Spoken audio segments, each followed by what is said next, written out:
Loquillos Riders taldea, motosale talde bat gera, eta iaz egin genuen lehenengo urte muga, eta urten bigarren urte muga antolatu dugu, eta hemen elkartu gera hiruran, eta orduan eguraldia egin dugu, eta pixka bat jende gutxiago etorri da eguraldia dela eta hemen gaude bigarren urte muga ospatzen, goizetik hasi gera, inskripzioekin, gero motoan buelta bat eman da, nahiko jende gutxi atera da motoan ibiltzea eguraldia dela eta iritsi dira denak, bitartean, buelta ematezan bitartean aurrentzat puzgarriak izan ditugu, behaiek hemen izan ditugu disfrutatzen, eta orain, jadanik hemen elkartu da bazkaria egingo dugu, 100 pertsona inguru izango gera urten bazkaltzeko, eta gero bazkal ondenean izango ditugu kontzertu batzuk, eta babeslek eman dituzten oparin eta zozketak.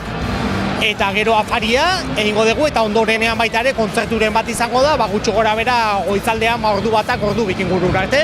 Eta horrekin bukatutzat emango dugu aurtengo ekitaldia. Danak motorzaleak era, eta azkenean gatoz puntu erabat ezberdinetatik. Gipuzkoatikan, herri eta leku diferenteatikan, Nafarroa, Bizkaia, Araba, Errioxa, Burgos aldekoren bate bai norbait, eta azkenean inguruko danak hemen elkartzen gera. Urtean zehar egiten da hilabetero irteera bat. Alegintzen gera izateen irteerak pixkat kutsu kulturalakin.